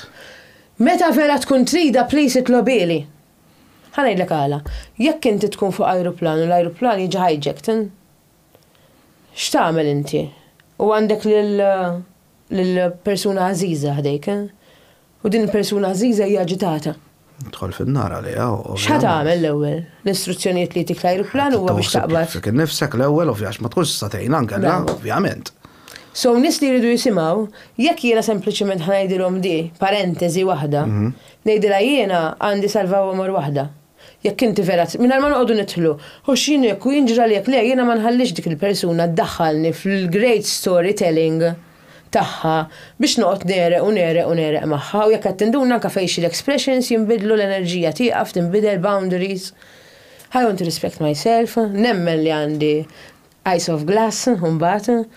U sfortunatament ma nitkellimx biss fuq affarijiet sbieħ li jiena nagħmel, dik xi kultant nużaħħa fil-ħajja privata tiegħi wkoll li I shut down everybody around me u mhux sewwa fuq in-nies li nħobbu. U nieħu responsabilità tagħha meta nagħmilha ġifieri wkoll għax tweġġa' ħafna. Imma kultant qabel ġejtaw għamilta. U forsi weġġajt naqra żgħira lill-ommi u l-libni qabel ġejtaw illum. Però jiena I deserve preparation, I deserve time. I am worth it of who I am, so I had to. Għax otherwise, dak li jiena tiġa il-boundary fuq u mal-membri familjari tiegħi, il-boundaries huma żbieħ kullum kien, they safeguard you, they safeguard me. Ma stajtx nħallihom jaqbżuhom, għax jiena kont id-dili għajt magħhom li at certain point in time I have to be here. So nerġa' mur lura għalfejn kont kelli l-element ta' rabja. L-element ta' rabja ma miltux f'xi ħaġa ngħid self-sabotaġġ anke sseri li nifsi, kif ma nistax niġi. Le. Għamiltilhom boundary. Soda ħafna li forsi anke żbaljajt. Le orajt. Le orajt. Minnek jonqos. U hekk salvajt li nifsi hawnhekk qiegħda. So ma dawk in-nies kemm fuq xogħol, kemm f'relazzjoni. Hemm il-boundaries. U l-boundaries jistgħu jkunu mhux le ta' xistrina da ma nifilħux iktar dil-persuna, daqshekk mhux ħanaqbdu iktar bit-telefon le. Isma' minn dak li inti għaddej bħalissa, kull darba qed tkellimni fuq u vera qed inħoss toqla kbira. Naħseb inti idealment anke jekk trid niġi miegħek jien at least jalqa' minn qabel. Ejja mmorru għand xi ħadd professjonali. Għax inti vera aħna spirituali. Għaw min jinti li fl-spiritualità żejjed jaħseb l-spiritualità biss ħassalvana, mhux vera. Mind, body and spirit. Mhux hekk bilanċ f'kollox, Alignment. Jien anke pereżempju qed issemmijek. Jiena bniedem pożittiv. Ma minix ma nħaddanx dik it-toxic positivity, jiġifieri kull ħaġa li tiġri isa fimt kollox wartu żgħar u ma nqgħodx nitħaqqu isni xifidi l-nuqgħod nifraħ l-emmula u tara dejjem tara nitbissem, ġifieri. Importanti dak li qed tgħid. I embrace my darkness, ġifieri jiena kultant ngħaddi momenti fejn nkun fidlam għax minn ġodlam nkun nista' nara d-dawl. Jiena f'ħajti, mhux qed niddejja ngħidha ġifieri f'ħajti jiena kont ħafna fid-dlam, ġifieri kont deep mud, ġifieri. Fil-fatt għaliex is-simboloġija tal-lotus, pereżempju, is-simboloġija tal-lotus hija li tkun fit-tajn u titla' d-dawl. Dik hija għalhekk jużawha fil-Buddiżmu dawn l-affarijiet. Li jiena kont hemm isfel għal bekk naf jiena xi tfisser li tkun hemm isfel. Fimt? Issa kelli willpower kbira, iwa, għax jiena tħanajtek għandi willpower kbira f'kollox palma taf inti, ġifieri, jekk irid nagħmel xi ħaġa nagħmilha, jekk iddaħħalta f'moħħi l-naqta hekk tajta, ġifieri mind you. Illum għalaqt sena u 3 xhur ma nixrob xejn. No alkohol. Sena u 3 xhur. Mela llum għandhom jixxerjaw iktar dan il-podcast. Eżatt. Ħajwaslulek il-messaġġ u l-enerġija lura. Eżatt. Ġifieri nafx ġifieri u għandi il-power kbira u dejjem ngħid isma' jiena rrid inkun qiegħed hemmhekk fil-qiegħ. Ħalli napprezza x'inhu huwa dlam, ħalli ma narġax immur fih. Ekku. Biex inti qed tagħmilha miegħek innifsek u għax qed tagħmilha miegħek innifsek ħaddieħor qed jarak tagħmilha għax da bħalma ngħidu għat-tfal mhux inbilli tgħidilhom. Trid tagħmilha inti tkun awtentiku. Tittara li inti dak li tajt tagħmlu. U bekk is-sabiħ tagħna d-dark side tagħna, we embrace it, we don't hide it, we love it, we acknowledge it. Ħali bejn id-dinja tax-xogħol u l-privat tiegħi hemm baħar jaqsam. U hekk irridu jibqa' jaqsam il-baħar, bekk forsi dejjem noħodha kontra Musi. Mhux qasmu. Għalhekk għax qasam il-baħar ekku. Le, fil-fatt hekk għandu jkun jiena pereżempju kun ngħidlek l-istorja tiegħi x'qegħdin nitkellmu fuq synchronicities. Meta kont fid-dlam jien kont persuna li nies ma kontx inħobbhom, ġifieri kont noqgħod il-bot minn nies, jiena mara pereżempju kienet tgħidli kemm mint stramp. Ma kienx hemm tgħidx li kont immur. Ma kienx parti li kont immur jien ma taranix ġo parti tal-familja ta'. Ma taranix in crowds għad nisallum insomma, sakemm ma jkunx gig tar-rock. Il-bqija jiena ma taranix ma' nies, pereżempju familja naħrabhom kont letteralment. Kont? Ejja ta' naħrabhom fis-sens jekk hemm xi ħaġa tal-familja ma mmurx, kont inġib skuża, kont immur nistat, immur hemm, immur hawn, ma kontx immur. Kont tħossi li m'għandekx tkun qiegħed hemmhekk. Ejja, I don't belong. Meta kont fid-dlam ġew sensiela ta' synchronicities f'ħajti kien hemm persuna waħda kien hemm persuna waħda illi 3 persuni bdew jgħidu li rriduni niltaqa' miegħu dil-persuna. Jiena ma nafx li daw 3 persuni qegħdin jgħidu li għall-istess persuna. L-aħwa. Dijak ngħidilek ġifieri laqastem minni. Ħuħ għalli int ma ħijjar tillaqqak, ħuħ da, u ma nafx li huwa ħuħ. Il-mara tiegħi qalt li jiġi wieħed ix-xogħol fejn kienet taħdem qabel jitkellem isu inti u nixtieq fuq affarijiet oħra fuq suġġetti oħra. Nixtieqek tiltaqa' miegħu. Jiena ma nafx li di u da qed jgħidu li l-istess persuna. Ħuħ li ieħor li laqqasna fl-dan u dan huma ħwa laqqas, ġieda qed nitkellem ma' żewġ aħwa u ma nafx li żewġ aħwa. Ħuħ li ieħor ma ħijjar tillaqqak ma' 3 persuni. Ħutu. Fuq 3 għadlek il-burma. U llum sena u 3 xhur għatli. Sena u 3 xhur. Għat tirrakkontaħa felu is-sena u 3 xhur ta' 3. Meta iltqajt ma' dik il-persuna. Sinkronizzazzjonijiet infittex fuqhom jiena. Ħafna. Meta iltqajt ma' dik il-persuna jien Għalhekk bdejtlek fil-bidu jiena kont bnidem stramp, ma kontx tiġi inti ma nafekx minn Adam, għasek nafek, u tajli għamur ħandu kafe u kont ħanajlek iwa da. Forget it. Forget it. Jien dal-bniedem nibatlu messaċċiena ta' stramp li kont, batlu messaċċiena. Isma' Mark nixtieq niltaqa' miegħek. Għax ekk u hekk. Tallim tabda tażel in-nies differenti. Għax. L-ewwel bjena nitkellmu fuq xi ħaġa simli. Jisratta tibbuttak, Eżatt, di da bil-kontra. Da ħassejt illi dil-persuna xi ħaġa, ngħidulha xi ħaġa, qed tgħidli ma dil-persuna inti tiltaqa'. Hija vibrazzjoni. Vibrazzjoni, eżatt. Dak anke jkun ħaseb fiku. Le, ma kienx jafni assolutament. Xejn. Xejn, qas jaf li neżisti. Jew xi ħadd li għandu u ħaseb li għandu bżonn jiltaqa' ma' xi ħadd li għandu l-istess vibrazzjoni tiegħek.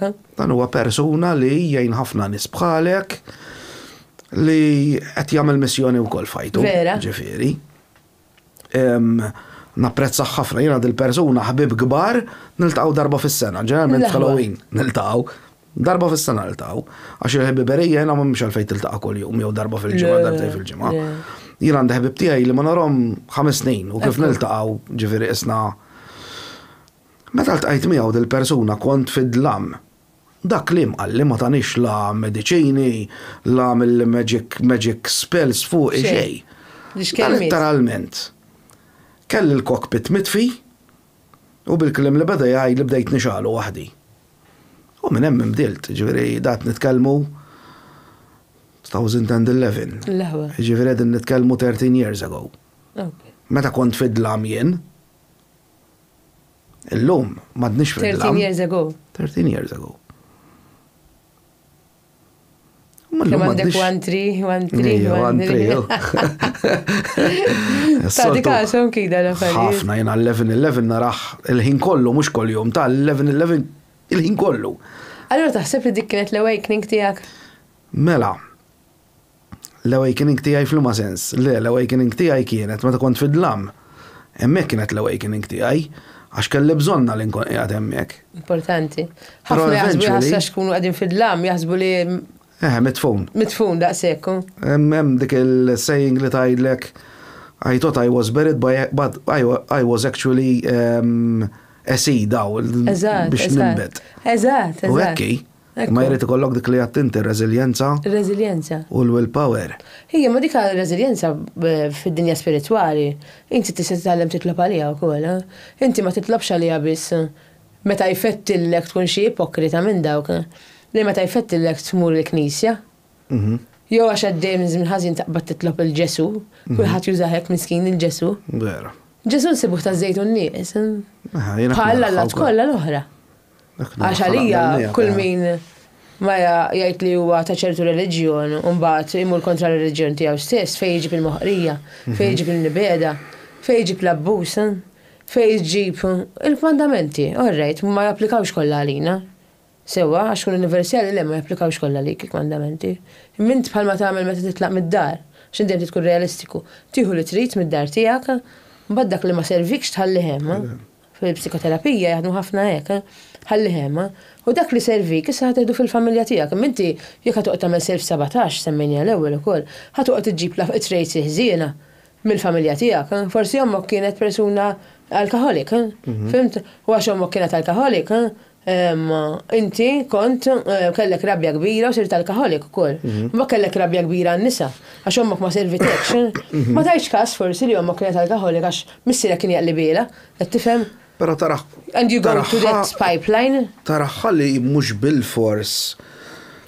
Mhux bil-fors, jiena narħajek li mhux bil-fors li għax pereżempju l-ġenituri tiegħi, pereżempju ommi u missieri qatt ma missew alkohol f'ħajjithom. Qatt. Le, mhux bil-fors ħabba. Influenzi li kien ikollok madwarek u l-bibli għażilt inti. Le, mhux hekk. Jew it-toma li xtaqt idduq. Jien kelli influenzi oħra familjari ma mhux immediate family, ġi mhux ommi u missieri askuti. Secondary family, friends. Secondary family, hemmhekk ejwa fejn tkoll from what shaping you għandek nature, nurture mbagħad. So ma naħsibx li hija biss tħalli effett psikoloġiku fuqna biex immissu kull tip ta' escapism, drogi, alkohol, sex, whatever. Le, ma naħsibx li għax mill-familja biss, anka wkoll minnek, għax meta inti tibqa' tgħix bl-ego, naġom l-lura l-ego, inti ħajbqa jkollok ċertu expectations. It-tarbija titwiled bl-ego, meta toħroġ. Ikunu ħajħorġu li left, right and center. Xorta. Le, ma għaxa xija xaw minn ikun ċasarja, per eżempju. Meta toħroġ mill-ġeneru femminili, it-tarbija titwilet twerza. Ma jfissirx li xija persuna ħażina. Ju għax titwerza ma' nis u jilbizzel xaħat. Le, tant kemm għandha ġuħ, ma tistax tikkontrolla u twerza. Għax dak il-mod. Fil-fatt l-ego x'imkien post jibda jikkalma. Istint animalesk. Eżatt, 5, 6. Din hija kollha m'għandix għalfejn qogħdu nislu fiha. Hija psikoloġija x'jgħidilna Freud u ħafna teoriji oħrajn. Imma mmorru lura għal dak li konna qegħdin ngħidu, meta inti jkollok l-ego, ħatibqa' taqaf l-iżbali, għax ħatoqgħod titħassar lilek innifsek, taħseb in-nies li jistgħu jiġu għamlu għalik. Cut this fucking slack. Leave it outside. Jekk vera fiżikament, nsellem il-kull minn qiegħed fil-wheelchair, bl-ebda disrispett. Qiegħed f'wheelchair u ma tistax titla' tara x'poġġi bir-qiegħda u naqgħod ma' kemm jista' jkun bħalek. U għamel xi ħaġa ta' ġid. U għara x'ħat għamel biex inti tingħata ġobb. Ma l-gvern toħolqu intek jista' jkun u ssir attivist għan-nies bħalek li ma jistgħux jimxu minn fuq bankini, ma jistgħux jimxu minn fuq sip il-ġerni tiegħek. Jekk inti f'din id-dinja qiegħed b'dan il-mod u l-kumplament huwa tajba, join the club, make your own religion, find a way, pave a way. U jien dak li nħobb nagħllem ir-reżiljenza. F'dak fil-coaching tiegħi nagħllem fi gruppi jiena. Tissib li l-ek n-nifsek biex imbagħad tissib il-missjoni tiegħek. Sewwa, għax inti jiena pereżempju bekk ngħin il-kulħadd, għax jiena jekk tgħid loss of pets kelli, domestic violence għaddejt minnu, abuse as a child għaddejt minnu, għandi disabilità, diagnose bl-affarijiet kollha u l-kuluri tal-lum il-ġurnata. Mellu jien ngħin il-kulħadd. Għax jiena għandi l-vuċi u la darba ġbar tal-vuċi wara ħafna għax jien ma servejtx bħalma is-servejt inti. Tijaj biex sibt il-vuċi tijaj u ħatta kelli nġilet ħafna għalija. Mela la darba ħatta. Xina għanixfa tal-aqlaħal ibis. U zaħħa. U s-saħħa. Imanka jek nkun emmek. Xorta għan iġildila. Bil-limitazzjoniet li kolli dak il-ħin. So jekk għandek dizabilta. Jekk inti tkiddek is-sitwazzjoni bħal-issem sitwazzjoni għaddejja fuq id-diskriminazzjoni li hemm laħt it-tfal li għandhom l-spektrum, mux ħajkun l-hemm ġranet fejn u maħemur l-iskola, dik diskriminazzjoni kbira. Ftit ġenituri jinaqdu u jitkellmu, l-komplement ċedin jagħmlu, mitlufin taħt il-matrix. Għax inkella ma jħallsu xek, għax inkella ma jkollhomx għal-holiday. Choose your real battle. U mbagħad tiġi xtajt għax ħadd ma jagħmel xejn għal uliedna. Inti x'qed tagħmel? Inti x'qed tagħmel, tagħmel il-parti tiegħek ukoll. Issa semmejt sibt il-vuċi tiegħek. Aħna tkellimna kemm darba. Ma jintabla ilma. Le, all right. Inti għad sibt il-vuċi tiegħek. Issa, apparti minn mix-xogħol tiegħek. Kif ħatu zaħħa l-vuċi tiegħek meta ħatibda dak il-podcast li tkellimna fuq? Konna x'qed ħajdilna naqax ismu. Jaw frem jgħiduni intom. Frem jgħiduni. X'inhuwa l-viżjoni tiegħi privata. Dik sneak peek imma biss. Sneak peek, le. Mela. L-ewwel ma dix tiegħi biss. Ovvjament. Ekku. Għax jiena nemmen that we need a country to raise a child, mhux a village ta'. Ekku. A fucking country to raise a child. Literalment, u hawnhekk nibda ninfiska jiena. U ngħidha minn qalbi. Nuża kelma fucking ukoll, ħallimni li titkaża, joqgħod jieħel fuq nitkaża. Mhux lilkom rridu nkellmu. Hawnhekk. Rispett kollhom li joqgħod jitkaża fuq dawn l-affarijiet. Aw tant fuq xiex nitkażaw. Hekk tallimt tkun espressiva. Jiena very expressive, jiena minn xi wieħed taf kif jien inżomm. U rrid illi n-nies jitalmu ikollhom il-vuċi biex missjoni bħal tiegħi ikomplu jinaqdu maħħa nis li tiġi għadin fija. U jina nazilom il-nis. Qabel ma konx nazilom, jina qabel kont l-oppostijak dejjem ma kullħat. Dak il-kullħat li naf fil-passat, illum naziltom u għarrabtin mir-ritt. U hemmhekk sibt il-vuċi tiegħi meta għarrabtin mir-ritt. Għax dejjem ġejt użata biex ħadd ieħor jikber. Mela issa daqshekk. Għax jiena bħala persuna sab minsif ħafna u pleaser ħafna. Mela allura ma nistax nibqa' barra nkun bitch, għaw minn isejli bina l-osta jridu. Barra nkun, I need a sense of anger to run. I need to be, and I choose to be in a hyper-vigilant state to fight the state. Otherwise, we'll be just sitting and staying in hyper-vigilant state in the face of the state, meta nkun qiegħda nagħmel advocacy on a higher national level u anka international level, għax jiena anka mort Istanbul nitkellem fuq id-drittijiet u nagħmel parti minn għaqdiet differenti. Nagħmlu parti, jiena meta ngħid jiena nirrappreżenta x-xogħol li jiena nagħmel, għax illum il-ġurnata laqqas tista' għadni nagħmelhom biss għan-nisa u tfal li għaddew minn violenza domestika, imma nagħmelhom minn qalbi għan-nies b'diżabilità, nagħmelhom għan-nies pożizzjoni għolja li laqqas jafu jinnavigaw il-pożizzjoni tagħhom huma wkoll qegħdin jiġu ġudikati mill-massa. Mill-komplement. U dawk huma klijenti tiegħi li jiena ngħin, mmur f'uffiċini tagħhom u postijiet fejn jiena nkun qed intihom ftit żgħira support. Ovvjament għax jistakkoltjaw l-ura. Kulħadd uman, mhux imbilli tara ministru. Anke l-ministru għandu l-problema d-dar. Mhux ovvja, mhux kulħadd. Kulħadd għandu l-istorja tiegħu, kulħadd għandu l-privatezza tiegħu, kulħadd. Atturi, kulħadd. Kulħadd għandu l-insecurities tiegħu. Yes. Jiena pereżempju ġieli noqgħod nara daw pereżempju famous actors sewwa. U tismagħhom jgħidulek jiena pereżempju naf anki nitla fuq il-palk. Kun ħanamel taħti. Mela, msik, dawk jiċċassawni. Inti ma taraħħomx hekk? Le, dawk jiena qabel ġudikajthom ftit il-ġurnata huma klijenti tiegħi ħafna minnhom dawk li tant inti taraħħom jibrillaw imbarra li jaħasra ġewwa, you just wanna hold them and hug them. Okay? U ħanħalli hemm dik. Just il-qoxra ta' barra li forsi. Il-qoxra jaħassra l-muhom tant ikunu just give a show. No, fil-verità l-ġerni jasabiħa, mux di show. Yes. Mbagħad jiena ngħinhom joħorġu l-ġerni. Mbagħad jiġrilhom ħafna minnhom jintafgħu drogi u dawn l-imbarazz. Ija, minn ma jkunx jista' jikkopja jmurlek depression fejn jintilef minn l-ispiritualità tiegħu, drogi, escapism, eċetera, eċetera. Mu l-missjoni tiegħi hija din, biex qisni nagħlaq dik il-parti tal-missjoni tiegħi. Il-missjoni tiegħi li nwaqqaf Soul Academy. L-ewwel darba. Tal-ewwel darba l-lum? L-ewwel darba. Esklusiva dik. Soul Academy tiġa ġofija għalkemm mhux uffiċjalment hemm 3 avukati, 2 accountants, mentors, terapisti li huma psychotherapists li jiena bnejt a trust relationship magħhom dawn in-nies kemm il-ħajja privata tiegħi antika, ġifieri dawn in-nies rajthom tilajn il-ġerni wkoll bħalma tlajta jiena. U għara mela inti sirtek, no rocket science ta' il-laħwa mela inti taħdem hemmhekk, and you get united. I dress up, I show up, I meet those people.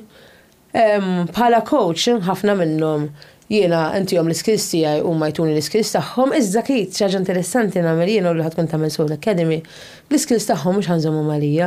L-skills tagħhom jekk pereżempju tiġi nagħmilha din u ngħidilhom grazzi minn hawnhekk, l-skills tagħhom pereżempju għandi terapista tara nies online hija terapista gradwata, kapaċi toħodlok 60 euro s-sija, 50 euro s-sija, imma għax jiena nagħmel ftit ħin magħha u ninvolvija f'ċertu affarijiet, tini 13 sija fix-xahar, għax ekwivalenti inti 6 sigħat fix-xahar lila.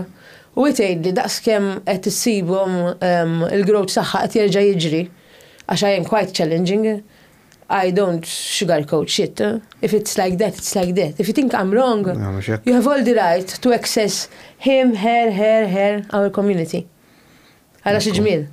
But if I'm wrong, you have the right to access her, him. This is our community. We meet once a month.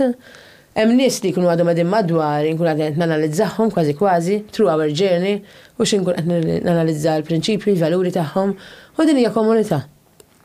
Komunità fl-aħħar mill-aħħar jiena qed intihom il-vuċi u qiegħda fix-xogħol tiegħi mbagħad għax hija l-istess ħaġa, qiegħda nġib opportunitajiet għan-nies ta' dak li jiena nservi għalih fl-NGO ix-xogħol.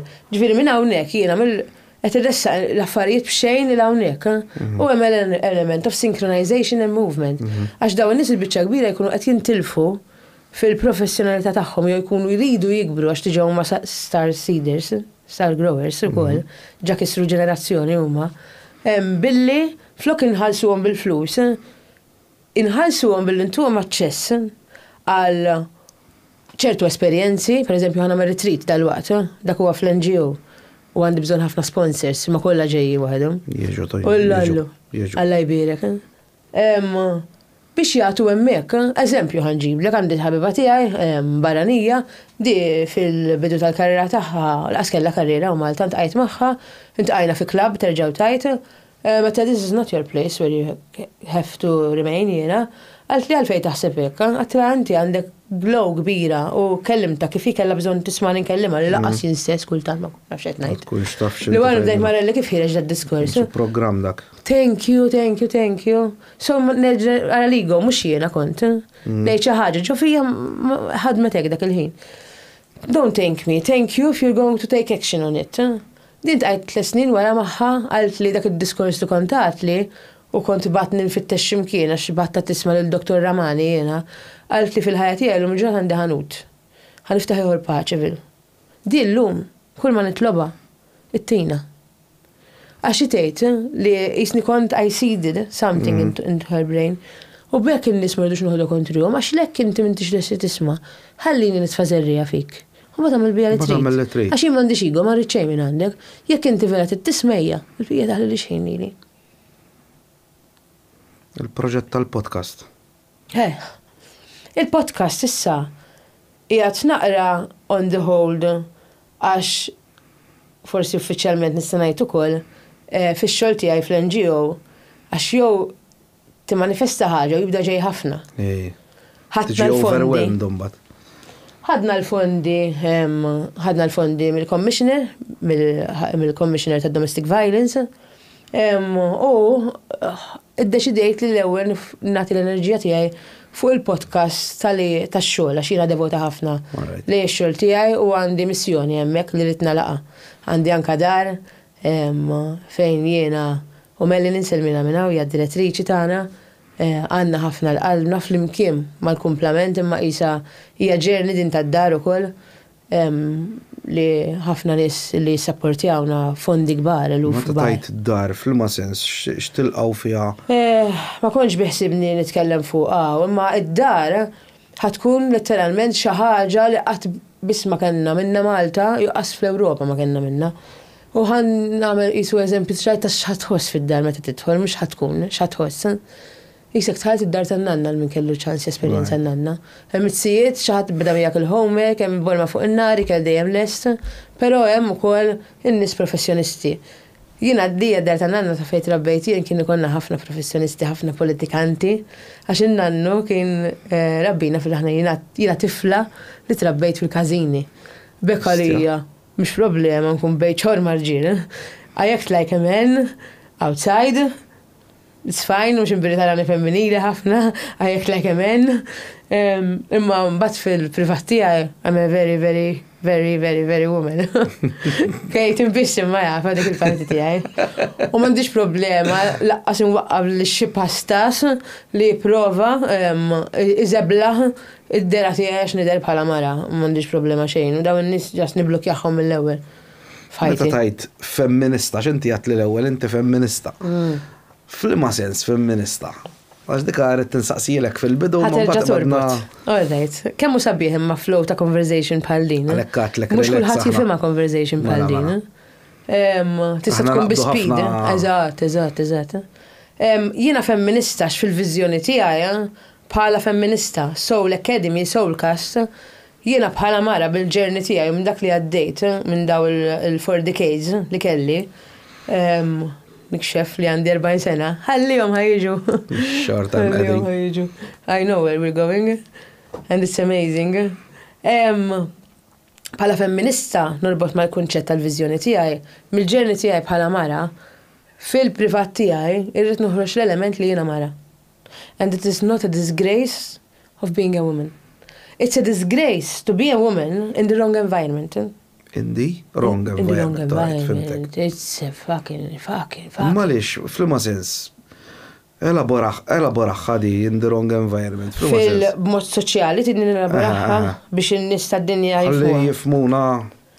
It's horrible to be a woman in the wrong environment because when you are not loved properly as a woman, you will be in a state of mind of always wanting to serve, always wanting to serve, always wanting to provide. Tit tagħmel kollox inti d-dar, tit tiħossib l-affarijiet tad-dar kollha inti, trid servit bħala ners ma' tfal u mar-raġel, trid tiżżewweġ, trid mbagħad nabdu nevolvu naqra ġenerazzjoni tal-lum. Trid tistudja di daw ukoll tistudja ma titrabbi tfal, isek mhux qed tistudja u tistudja isek mhux qed trabbi tfal. Ġi x-xogħol issa. Give me a fucking break. I would love to be a woman in many years ago. Where the man was the sole provider, my man. Jina kif naraħħa. Dik hija parti femminili tiegħek. Jien lajn maskilista qas feminist. Jiena taf kif nara, jiena nara li kollox huwa bilanċjat. U kollox hekk għandu jkun. Sewwa. Imma mhux kollox ibbilanċjat kit. Għasek namlu tal-idejjen u int bħalissa, kif jista' jkun bilanċjat? Ovvjament, jiena lek pereżempju ma naqbilx li pereżempju irġiel jitħallew jieħdu sehem fi sports tan-nisa pereżempju. Mhux hekk qasjin. Fimt. Inti fiżikalment, ġenetikament inti raġel. Sa naf inġiblek la persuna qsu sigaretta ġifieri u inti tiħxebha tkissru. Imma ngħidu jekk jiena ħanidħol għall-isports u jiena wrestler sewwa u ħatiġi mara kontrija iċ-ċanses huma li jiena ħanelibgħat. Jekk inti raġel vera, you won't do it. Because you respect the physical being of this lifetime. Jiena mhux ħanagħmilha ma tarax.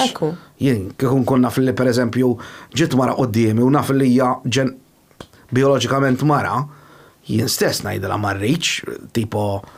Allura l-istess fuq binari oħrajn, issa that is a battle force battle by choice.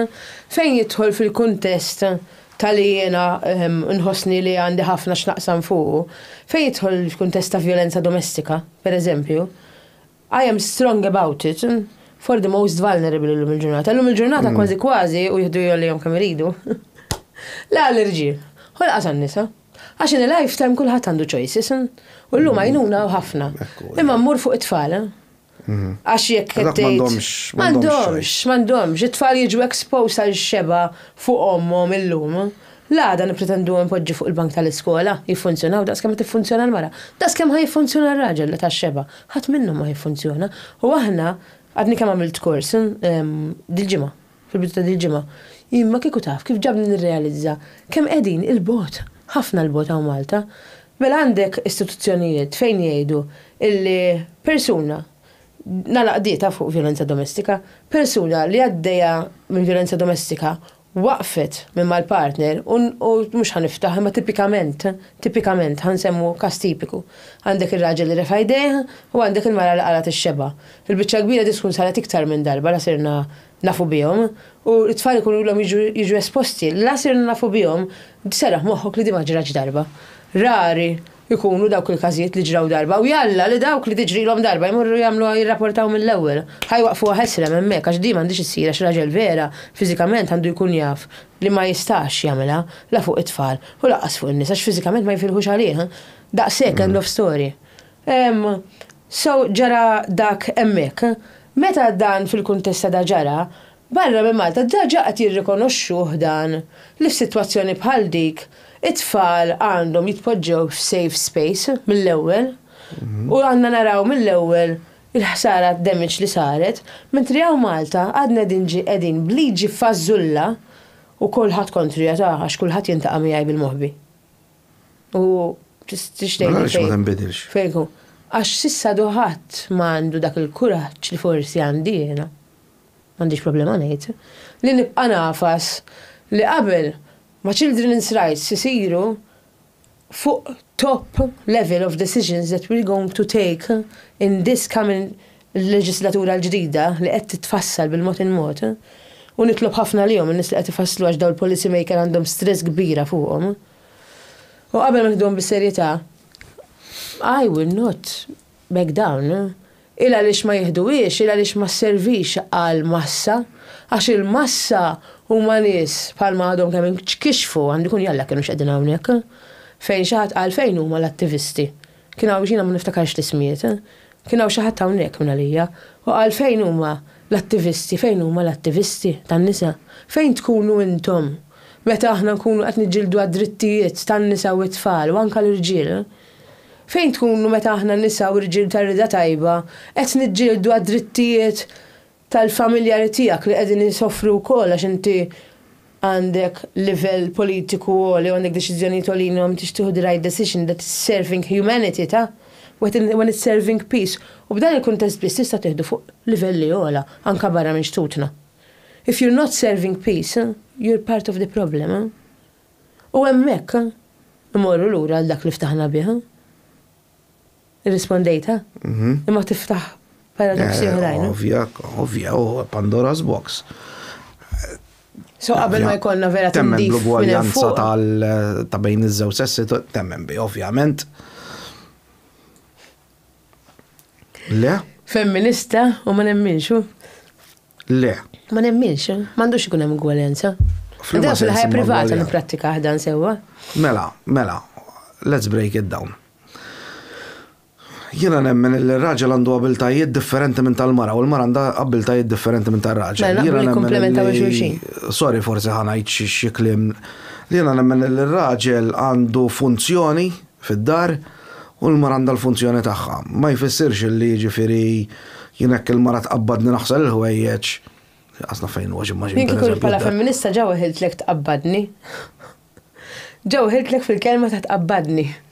All right, għax jien għatlek il-mara tqabbadni. Eżatt.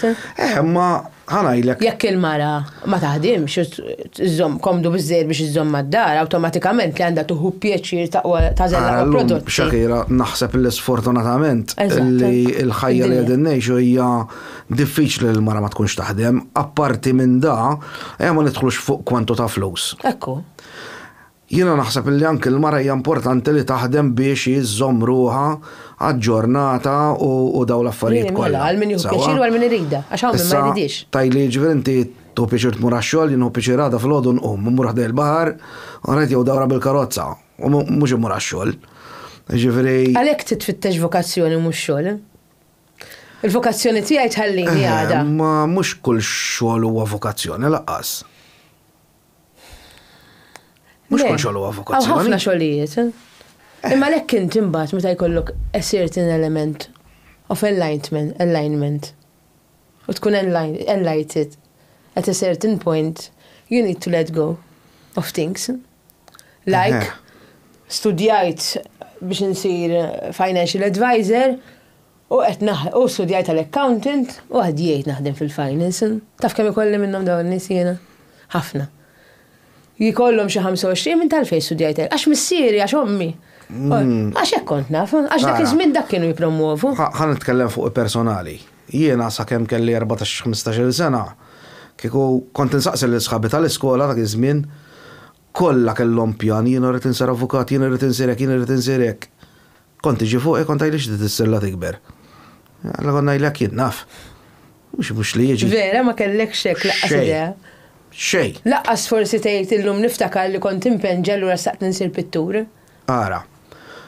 Di insiba u norijilek ġifieri għax din għadha għandi għax meta Allaħ fil-lum missieri u ommi missieri kien iżomm l-affarijiet tagħna ta' ħuti u tiegħi ġifieri kollha bil-folders tagħna u sibta meta ħadd kollox ġifieri li huwa tiegħi sibta. Kien hemm test. Inti forsi ħatajli x'ismu dat-test. Li da bażikament ikun hemm kaxxa, ħafna kaxxi. U f'kaxxa minnhom kien hemm 10 jobs, kaxxa l-oħra 10 jobs, kaxxa l-oħra 10 jobs.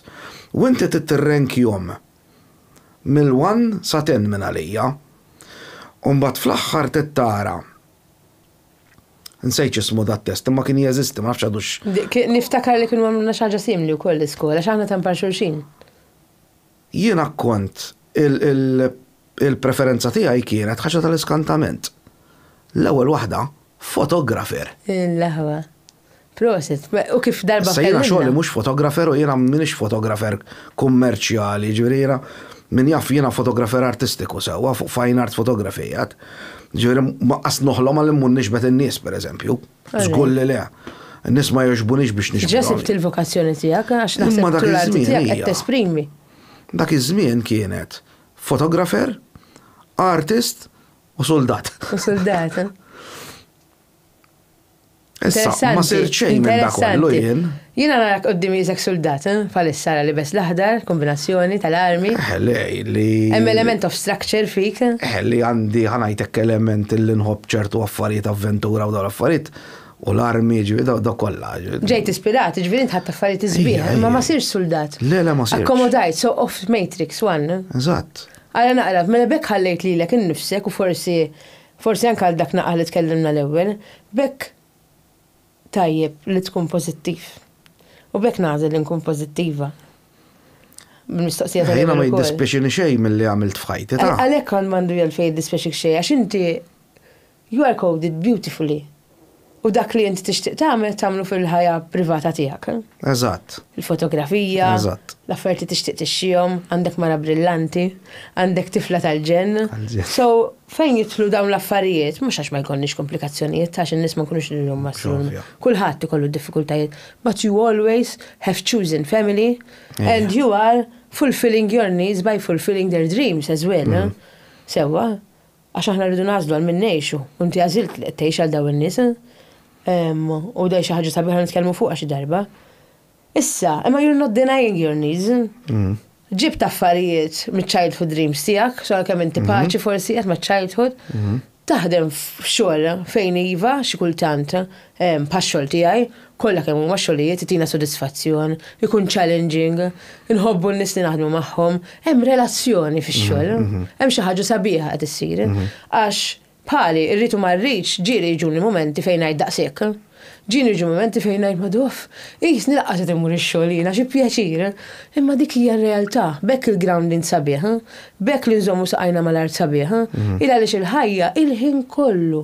Anke in the beat of an eye, I'm seeing darkness. When I open, I see what I am imagining. Għalfej ħana nal-ujnejna u niftu għajnejna, nal-ujnejna, niftu għajnejna. To everything, there is a reason. U tiskanta. Jina mażula biex najdan id-diskors forsi l-lum, nħobbi waqqa affarijiet taċċajta mbatina, anka demmi Alla jbirek bi pozitiv ukoll. Bi pozitiv? Bi pozitiv, kif nista' ma nkunx pozittiva jiena? Nikpita wkoll. Mela mhux żmien il-Covid mela. Nikpita u ngħaddi minn momenti korru ħafna. Ovvja. Imma illallu, I make sure li I put a little bit dash of drama and them, Sasil Clayton. Ma Clayton nista, għax dak huwa l-privat tiegħi. Ekku. Hemm barra mill-boundaries. Ekku. Mal-familja, fis-soċjetà, fl-istat, fejn jidħol advocacy, anke meta nattakka lil min ma jkunx qed iservi għal dak li konna qegħdin nitkellmu l-ewwel, għal dak li għatlek li forsi l-enerġija li ħassejt hawnhekk. Tkellmu fuq punt fejnhom il-femministi, bħala feminista li jiena feminista, ma niddejjaqx ngħid issa qed titkellem fuq il-feministi, la qed titkellem fuq il-feminista. Ħanurik jiena mela fejnhom il-feministi. Għax min is-salem minix ħanqaf inħabbat il-bibien. Min is-salem mhux meta triduni intom biss għax aħna naħdmu ħafna mal-Ministeri u għandna relazzjonijiet brillanti mal-Ministeru. Mal-Ministeri kollha kważi. Sara xi ġmiel ta' relazzjonijiet, tant kemm ipaxxuna b'xi mod jew ieħor, u nara tajjeb tagħhom ukoll jiena li issa fil-viċin fil-ġimgħa oħra ħajkonna mijiet, kważi ħanajt mijiet għax ħajkunu mhux ħankunu aħna biss tfal tilajnu niżlin fuq free rides għaddejjin l-Luna Park. Immorru postijiet fejn kieku mhux bis-saħħa tal-Ministeru u kif jgħinuna l-Ministeri kif nafu aħna biss, għax aħna mhux ndoqqu trumbetti fuqhom. Ma nistax ikolli din il-ġoj għax xi ħadd bħali li huwa attivist li sofra u li naf fuq xiex qed nitkellem, you have to change the rules. Otherwise you have to taf x'għandi vizzju ngħidilhom jiena mis m'għandhomx jieħdu għalihom. Tmorru jagħmlu xogħol tal-posta. At least waqt li qed jimxu jagħmlu ġid fiżikali, jkunu qegħdin jirriflettu fejn qed waslu l-messaġġi tagħhom, għax il-messaġġi tagħhom ta' kulħadd ħadħabbat id-daqqa u bħalma kont jiena f'istat fejn ngħid il-lallu. Jien vera qed nitlaq. Jien vera ħirġa minn ġismi, dik kienet l-esperjenza tiegħi, vera ħirġa minn ġismi. Wow!